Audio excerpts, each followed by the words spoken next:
सत्संग जी प्रेम से कहना। इस समागम की शोभा बने हैं और जो सबसे बड़ी कृपा कि सबको अपने सदगुरु के दर्शन हो रहे हैं, मुस्कुराहटें मिल रही हैं, दीदार हो रहे हैं। तो जो बार बार अभी जिक्र के 4-5 महीनों बाद सदगुरु माता जी इस रूप में प्रार्थना दिवस वाले दिन हम सबके बीच शामिल हुए, तो वो जो भाव है कि ये साकार रूप में तो बेशक प्रार्थना दिवस वाले दिन दर्शन हुए,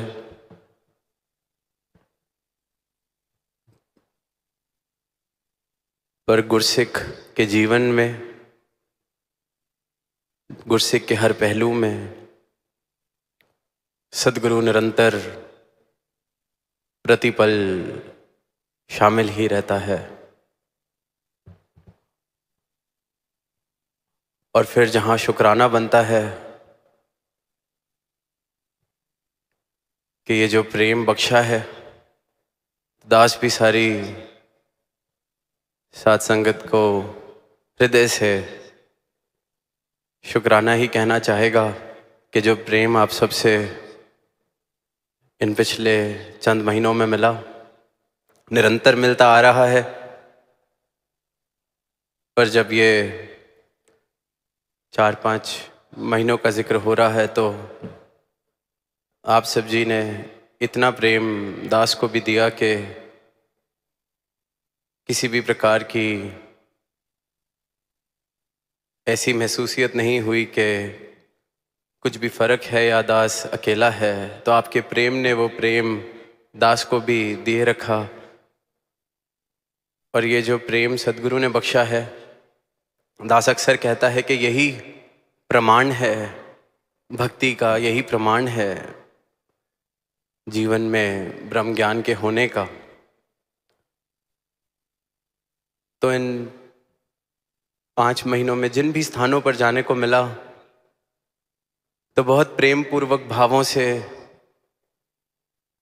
स्थान स्थान पर महापुरुषों ने दास को कहा कि सदगुरु माता जी को कहना कि आई मिस यू, सदगुरु माता जी को कहना कि आई लव यू। तो दास भाव तो सबके समझ पा रहा था कि सब अपना भाव पछाना चाह रहे हैं, पर दास के मन में है, दास तो रोज फोन करके कह देता है कि I miss you, I love you.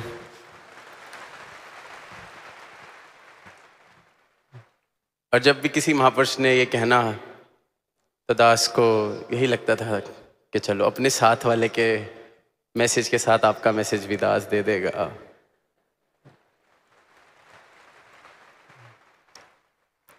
और फिर जब भी कहीं से रवानगी होनी तो प्रेम भाव से, भोले भाव से महापुरुषों ने कहना कि अगली बार सदगुरु माता जी को साथ लाना, अगली बार सदगुरु माता जी को साथ लाना। तो दास आज के दिन का ही इंतज़ार कर रहा था इस बात का जवाब देने के लिए, क्योंकि सबने कहा तो अब सबको उस मोमेंट में तो जवाब नहीं दिया गया। पर क्योंकि आज सारा ही परिवार शामिल है, समागम है, सदगुरु साथ बैठे हैं, तो दास ने यही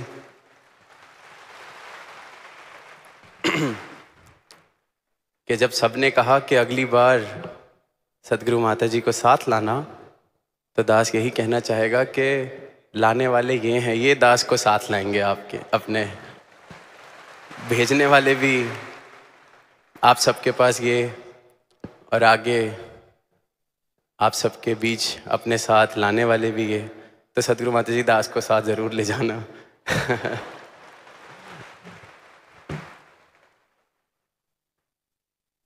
तो ये जो प्रेम है, ये जो मौके हैं, ये जो पल हैं, इनकी कीमत नहीं डाली जा सकती। एक एक पल इतना कीमती, जीवन इतना कीमती। और निरंतर ये जो बात हो रही है आत्मा मंथन की, बात हो रही है भक्ति वाले भावों की, बात हो रही है इस अविनाशी सत्ता को प्राप्त करने की, बात हो रही है परोपकारों की, बात हो रही है नर सेवा नारायण पूजा वाले भावों की। तो संत युगों युगों से यही संदेश दे रहे हैं कि ये समा जो है बहुत कीमती है, एक एक पल बहुत कीमती है, और समय रहते जिसने इसकी कदर डाल ली, समय रहते इस धरा पर आने का मकसद पूरा कर लिया, तो वो जीवन मुबारक हो जाते हैं, वो जीवन फिर अमर हो जाते हैं, क्योंकि इस अमर अविनाशी से नाता जोड़ लेते हैं अपना समय रहते रहते।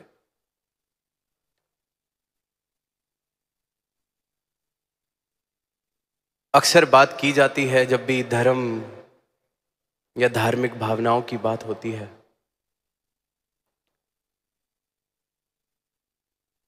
कि कुछ किसी के हिसाब से धार्मिक होना, कोई विधियां करना है, किसी के मुताबिक धार्मिक होना किसी प्रकार के कपड़े पहनना है, किसी के मुताबिक धार्मिक होना कोई ग्रंथ वेद शास्त्र पढ़ना है, किसी के मुताबिक धर्म की परिभाषा ये, किसी के मुताबिक धर्म की परिभाषा वो। जैसे जैसे स्थान स्थान पर जाते हैं, संस्कृतियां देखते हैं, कल्चर्स देखते हैं, रिलीजन्स ऑफ द वर्ल्ड देखते हैं, सबके अपने अपने भाव हैं, और फिर सब कह ये देते हैं कि मंजिल तो एक ही है, जाना तो एक ही जगह है, हम ऐसे जा रहे हैं, आप ऐसे जा रहे हैं। पर आत्मा मंथन करने वाली बात यह है, जीवन के छोटे से छोटे पहलू में भी अगर देखें, जो सबका अपना अपना है, पर्सपेक्टिव जिसे कहा जाता है, ये मेरा पर्सपेक्टिव है, ये मेरा दृष्टिकोण है, ये मेरा हिसाब है, जो सबका अपना अपना है, मेल नहीं खाता, वो सत्य कैसे हो सकता है? सत्य तो सिर्फ और सिर्फ उसे कहा जा सकता है जो सबका एक जैसा है। ऐसी सत्ता, ऐसी बात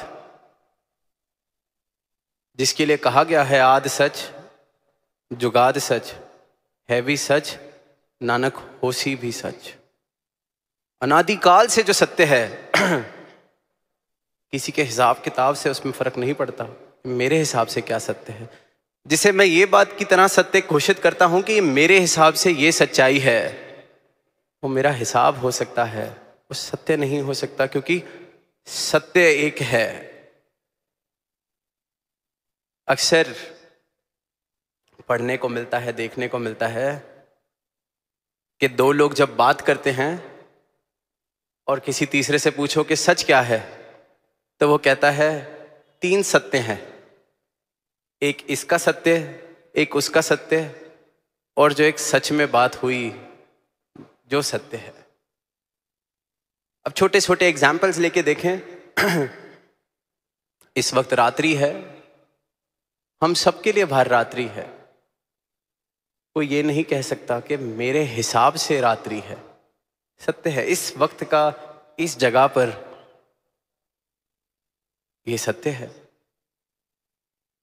अमेरिका में टाइम जोन्स की वजह से वहां का सत्य ये होगा कि वहां सूरज चढ़ चुका है।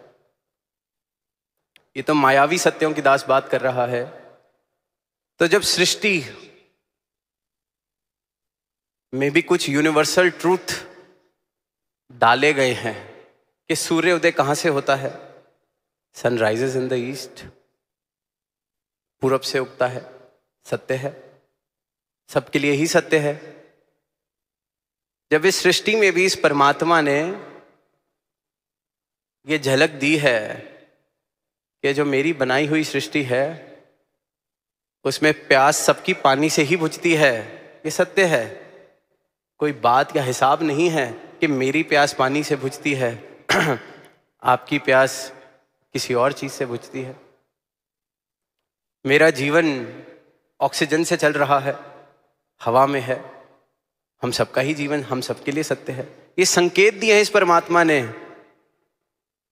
कि मेरी बनाई हुई चीज सबके लिए सत्य है, एक जैसा है। तो फिर परमात्मा कैसे मेरा तेरा, मेरे हिसाब वाला तेरे हिसाब वाला हो गया? जब बनाई हुई रचनाएं जिसे माया कहा गया है, इस प्रभु की बनाई हुई रचना कहा गया है, उसमें भी यूनिवर्सल ट्रूथ डाले हैं। तो ये नहीं कि मेरा सूरज पश्चिम से उगता है, किसी का दक्षिण से उगता है। सबके लिए सूर्य का उदय पूरब से हो रहा है, ईस्ट से। तो बनाने वाला कैसे किसी का पहाड़ में बस सकता है, किसी का गुफा में बस सकता है, किसी का मंदिर में बस सकता है, किसी का मस्जिद में बस सकता है? अलग कैसे हो गया? हिसाब कैसे बन गए? तो पहली बात तो आत्मा मंथन करने की सारी ही मानवता के लिए कि जितनी चीजें हमने अपने हिसाब किताब से बनाई हैं वो परम सत्य नहीं हो सकती, क्योंकि परम सत्य जिसको भी बोध हुआ है एक ही। तभी जब कोई ग्रंथ खोलते हैं, वेद खोलते हैं, किसी भी युग में हो, किसी भी संस्कृति में हो, जहां सदगुरु ने जिस भी रूप में, जिस रूप में धरा पर आए हों, बात इस एक ही सत्य की है। भाषा कोई भी हो, समा कोई भी हो, युग कोई भी हो, universal truth. And realising this universal truth is what is called as enlightenment. Realizing this God, one formless. तो आत्मा मंथन की शुरुआत अगर करें तो ये करें कि बेशक मैं पढ़ रहा हूं, लिख रहा हूं, देख रहा हूं, सीख रहा हूं, पर जितनी चीजें मेरे हिसाब से सच हैं वो मेरे सच हो सकते हैं, मेरे जीवन को चलाने के लिए वो सच्चाइयां हो सकती हैं। पर जो परम सत्य है वो हर एक जीव के लिए सत्य है। ये महापुरुषों के वचन हम सुन रहे हैं, प्रेरणा ले रहे हैं भक्ति के भावों की, दास भावना, भक्ति भावना कि सदगुरु के चरणों में आए, शीश झुकाया, ब्रह्म ज्ञान मिला, जीवन रोशन हो गया, मैं दास बन गया। सदगुरु का दास तो कह रहा हूं, पर जीवन क्या दर्शा रहा है? आज सुबह सेवा दल रैली के दौरान सवाल पूछा एक स्किट के दौरान नौजवान ने कि मिला ही क्या है सेवा से? तो दास के मन में यही भाव आया कि सदगुरु शुक्र है आपका कि आपने इन सवालों को बाहर आने की इजाजत दी, प्रेरणा दी। क्योंकि जो हिचकिचाहट में दब जाती है बात, वो जिंदगी भर संदेह बन के ही रह जाती है, क्योंकि वो किसी डर के मारे, हिचकिचाहट के मारे पूछा नहीं, बस मान लिया। तो फिर पूरी उम्र वो कश्मकश चलती रहती है, वो खेल चलता रहता है। कभी मेरा संदेह ऊंचा हो जाता है, कभी मेरा विश्वास ऊंचा हो जाता है, पर स्थिरता नहीं आती। और आत्मा मंथन करना है तो ये सवाल तो पूछने होंगे। सवाल चाहे कठिन हो, चाहे कड़वे हो, पर पूछने तो होंगे, खुद से पूछने होंगे, प्रश्न करना होगा। पर जब भी प्रश्न करें तो उत्तर प्राप्त हो सके उतनी जगह बना के प्रश्न किया जाए। यही फर्क है प्रश्न करने में और जिज्ञासा पूर्वक प्रश्न करने में। जो व्यक्ति जिज्ञासा, जिसे जिज्ञासु कहा जाता है, जो ढूंढ रहा है कुछ भी जीवन में, कोई भी कला सीखना चाह रहा है, कोई भी बात, या फिर भक्ति के मार्ग पे बात करें, परमात्मा को चाह रहा है, भक्ति चाह रहा है, अगर वह जिज्ञासा पूर्वक मांगता है, जिज्ञासा पूर्वक पूछता है, तो इस बात का मतलब यह है कि वो मान रहा है जो मैं पूछ रहा हूं इसका उत्तर मेरे पास नहीं है, तभी जिज्ञासा है, तभी वो भावपूर्ण है।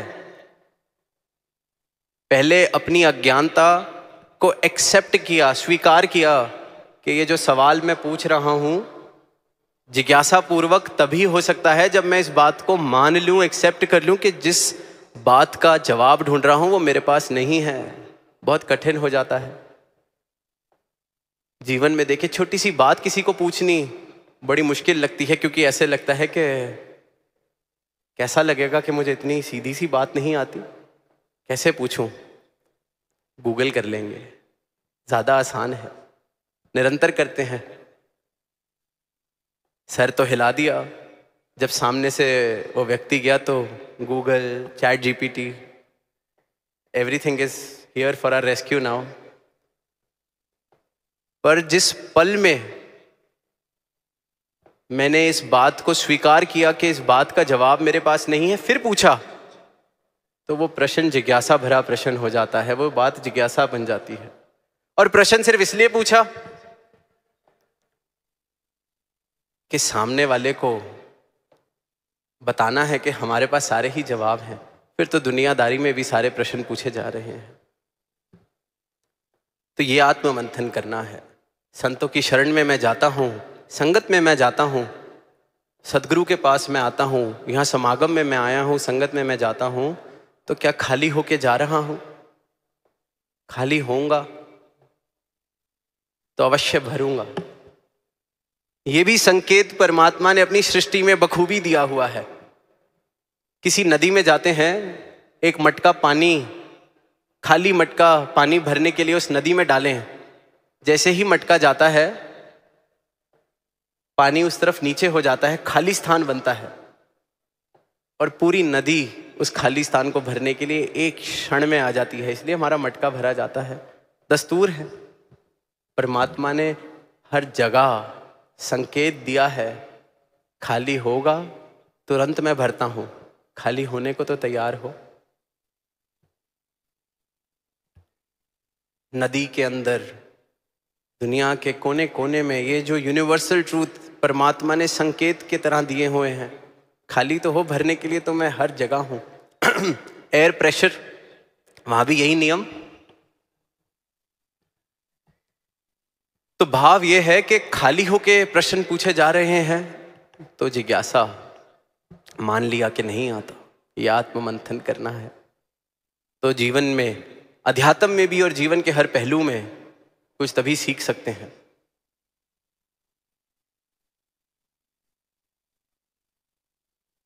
ऐसा ही एक सवाल दास से किसी टूर पे एक बच्ची ने आके पूछा, कहती, दासी का एक सवाल है, संगत में सुनते हैं कि निंदा नहीं करनी, पर अगर दिल हल्का करने के लिए किसी से बात करनी हो तो क्या कर सकते हैं? कोई चीज भारी लग रही है, किसी ने कुछ ऐसा किया है जिससे मेरे दिल को ठेस पहुंची है, मैं बहुत ज्यादा सोच रहा हूं उसके बारे में, अब दिल हल्का करने के लिए बात करूंगी तो जिक्र होगा, तो क्या वो निंदा हो जाएगी?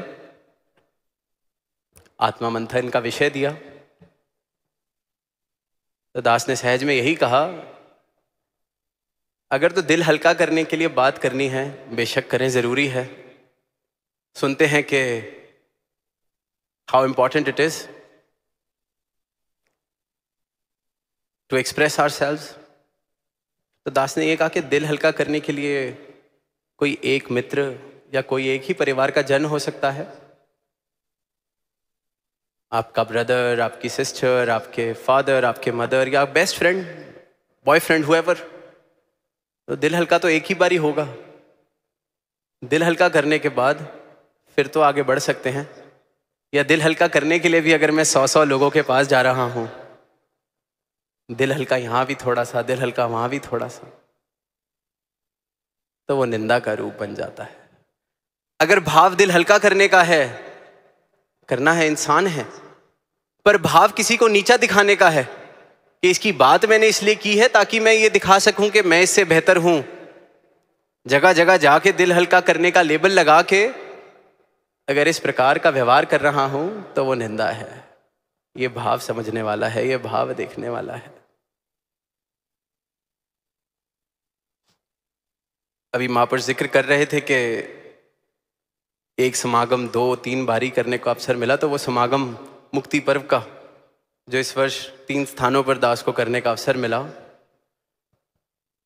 तो वहीं दूर देशों में एक भाव दास ने रखा, सारा परिवार बैठा है और एक मिसाल मुक्ति पर्व पर हम वर्षों वर्षों से सुन रहे हैं। एक मिसाल प्रधान लाभ सिंह जी की, कि एक बार प्रधान लाभ सिंह जी शहंशाह बाबा अवतार सिंह जी के साथ उनकी गाड़ी में सफ़र कर रहे थे, संगत जा रहे थे या जहाँ भी जा रहे थे। शहंशाह जी पीछे बैठे हैं, प्रधान लाभ सिंह जी को आगे वाली सीट पे बिठा रखा है और गाड़ी चलते हुए स्थान जहाँ जा रहे थे गाड़ी रोकी, सड़क पे कोई और महापुरुष दिखा और प्रधान लाभ सिंह जी को कहा कि अब रास्ता ज़्यादा दूर नहीं है, आप पैदल चले जाइए, इस महापुरुष को गाड़ी में अपनी जगह बिठा दीजिए। प्रधान लाभ सिंह जी ने कहा सतवचन महाराज, उतर गए और वो महात्मा जिसे शहंशाह जी ने अपने साथ बिठाना था उनको बिठाया और गाड़ी आगे चली गई। तो जो मिसाल सुनते हैं कि प्रधान लाभ सिंह जी को सड़क पे चलता देख पीछे से एक महापुरुष आया, एक संत आया और उसने कहा आप मिशन के प्रधान, संत निरंकारी मंडल के प्रधान, आपको गाड़ी से उतार दिया, आप पैदल चल रहे हैं और वो आम सा सेवादार उसे साथ बैठा लिया गाड़ी में। क्या प्रधान का चलना शोभा देता है? अब जो सीखने वाली बात जो हर साल मुक्ति पर्व पर कोई ना कोई जिसका जिक्र करता है वो ये कि प्रधान लाभ सिंह जी ने जवाब दिया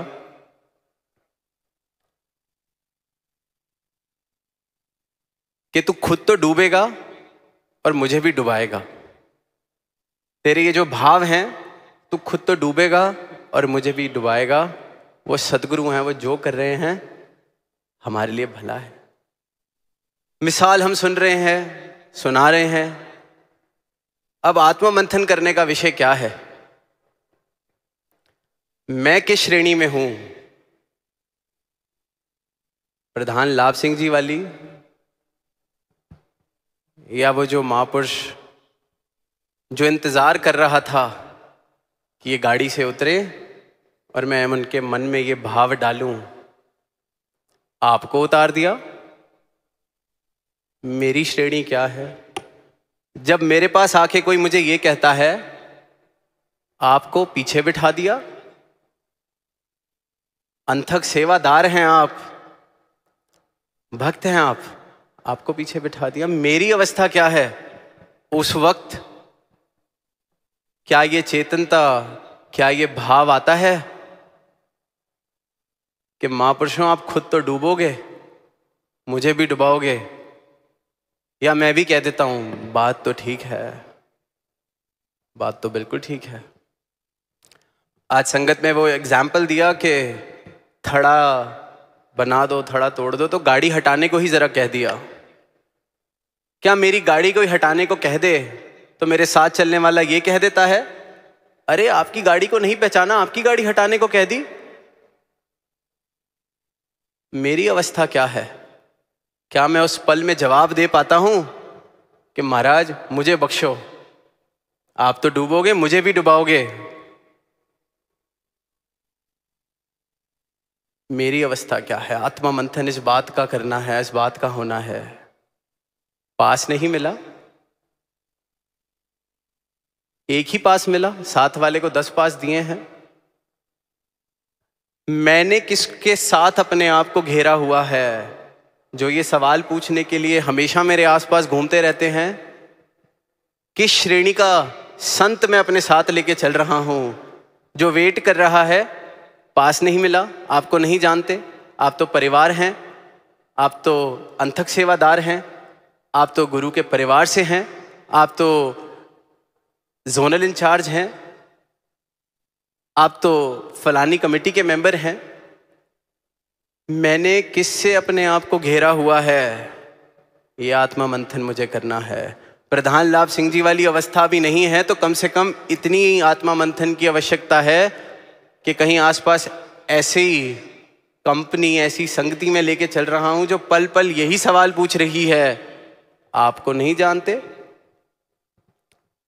आपको पास नहीं दिया, आपकी गाड़ी नहीं पहचानी, आपको नहीं देखा। तो ये आत्मा मंथन मुझे करना है कि कहीं मैं तो नहीं डूब रहा, या खुद भी जो डूबने वाले हैं उन्हीं के साथ तो नहीं घेरा हुआ मैंने। जिस कश्ती में तरना है कहीं उसी में खुद छेद तो नहीं कर रहा। ये भाव, ये चिंतन, ये मंथन शुरुआत, क्योंकि इस दर पर आ गए तो आज दास थोड़ी उस रूप की बात ही कर रहा है कि यहां आ गए और फिर ये बात, फिर ये भाव, तो क्या ही बात बनेगी। मिसालें दे देना, बातें धरा देना, चीजें कह देना बहुत आसान है, पर जो कहता हूं क्या जीवन चल रहा है?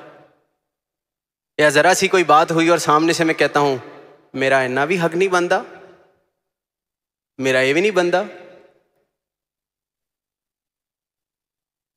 संगति, भाव मिसाल सुलाने वाले ना हो, जीवन मिसाल बने। दतार ऐसी मेहर आप करो, ये जीवन हर गुरसिक्का मिसाल बने। ये भक्ति जो आपने दी है इसकी संभाल बख्शो। एक कहानी पीछे पढ़ने को मिली। एक इंसान था गांव में रहने वाला। गांव में जो चीजें बनती थीं, कोई कुम्हार कुछ बनाता या कोई और चीजें, वो उनसे इकट्ठी करता था और अपने गधे पर लाद कर एक शहर में बेचने जाता था। यही उसका व्यवसाय। बढ़िया जिंदगी चल रही, शहर में भी सब उसको जानते, 4-5 दुकानदार जिनके पास जाके सब कुछ बेचा आता था। अब एक दिन ऐसे ही शहर में गया तो सामने से एक आदमी चलता हुआ आ रहा और उसने देखा कि आज इसके गधे के गले में कुछ बंधा हुआ है, चमकता हुआ पत्थर एक बंधा हुआ है। गधे के गले में कुछ अनोखा सा चमकता हुआ बांध के घूम रहा है। अब जिस इंसान ने देखा उसकी नजर परखने वाली थी, उसने देख लिया कि ये हीरा है जो उसने गधे के गले में बांधा हुआ है। जाता है उससे सहज में ही पूछता है कि गधे के गले में क्या बांधा है अपने? कहता है पता नहीं, आज शहर की तरफ आ रहा था, रास्ते में कुछ पड़ा हुआ दिखा, चमक रहा था, पसंद आ गया तो मैंने इसके गले में बांध दिया। कहता अच्छा, चल ये मुझे दे दे, तुझे 10,000 रुपये दिए, ये मुझे दे दे। अब वो गधे का मालिक जो था उम्मीद तो नहीं कर रहा, उसे लगा पत्थर 10,000 रुपये मिल रहे हैं, पर कहता नहीं, 20,000 दोगे तो मैं ये देता हूं। उस सामने से कहता है नहीं 10,000 पत्थर दे दे। वो कहते नहीं 20,000 में ही दूंगा, और आगे चला जाता है। अब जो हीरा पहचानने वाला था वो जानता था कि कीमत लाखों की है, शायद करोड़ों की कीमत है। सोच रहा है मन में कि किस मूर्ख को ये पत्थर मिल गया है, गधे के गले में बांध के घूम रहा है। थोड़ी देर में जाता है कि चलो 20,000 दिए, बात खत्म करते हैं। पहुंचता है उसके पास और देखता है गधे के गले में वो पत्थर नहीं है। पूछता है उससे, अरे वो पत्थर कहाँ गया? ले 20,000 देता हूं। गधे का मालिक कहता है वो तो मैंने बेच दिया पिछली दुकान पर, पूरे 50,000 में बेचा है। वो जो हीरे को परखने वाला था कहता, गधे, मूर्ख, लाखों करोड़ों की चीज तूने 50,000 में बेच दी, अकल नहीं है तुझे? गधे का मालिक कहता है कि साहब, होऊंगा मैं गधा, होऊंगा मैं मूर्ख, पर फिर उस हिसाब से आप क्या होए जो 10,000 के पीछे करोड़ों की चीज छोड़ दी? मुझे तो नहीं पता था कि वो करोड़ों का है। आपने जानते हुए 10,000 के पीछे करोड़ों रुपए की चीज छोड़ दी, लाखों की चीज छोड़ दी। तो अगर मैं गधा हूं, आप क्या हैं? जिसके पास तो कीमत नहीं है उसकी तो फिर माफी है, अनजान है। हमारा क्या होगा अगर सब कुछ जानते हुए किसी बात के लिए ये हीरे वाला सौदा छोड़ दिया? कहीं ये नहीं मिला, कहीं ये नहीं पूछा, कहीं किसी ने जरा सा कुछ कह दिया।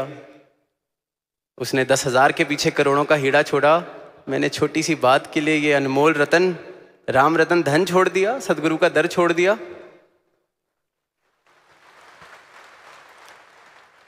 मंथन ये करना है। प्रधान लाभ सिंह जी की, भक्तों की, गुरसिखों की मिसाल मैं दे रहा हूं, पर अपना आनंद किसी ने गाड़ी रोक दी या नहीं पहचानी, अपना आनंद इसलिए छोड़ दिया, अमृत इसलिए छोड़ दिया, उसमें विष इसलिए घोल दिया, जबकि जानता हूं, बचपन से सुन रहा हूं। तो हमें क्या कहा जाएगा? आत्मा मंथन इस बात का करना है। जिसके पास तो पहचान नहीं, उसे तो कुछ नहीं कहा जा सकता। मुझे किसी ने वहां बिठा दिया, यहां बिठा दिया, ये कर दिया, वो कर दिया, 2 की जगह 4 पास दे दिए, 4 की जगह 1 पास दे दिया, 1 भी नहीं दिया। कौड़ियों के बदले राम रतन धन, सदगुरु के चरण, इनसे मैं दूर। तो अगर वो गधे वाला मालिक गधा है, मूर्ख है, तो हम सबको क्या कहा जाएगा? आत्मा मंथन इस बात का करना है। तो क्योंकि समय हो रहा है और इस बार क्योंकि एक दिन बड़ा है, तो दास को भी कल एक अवसर दोबारा मिलेगा, तो बाकी भाव दास अपने कल रख देगा। पर तब तक के लिए ये आत्म मंथन करें कि इस आनंद के समुद्र में आए हुए हैं,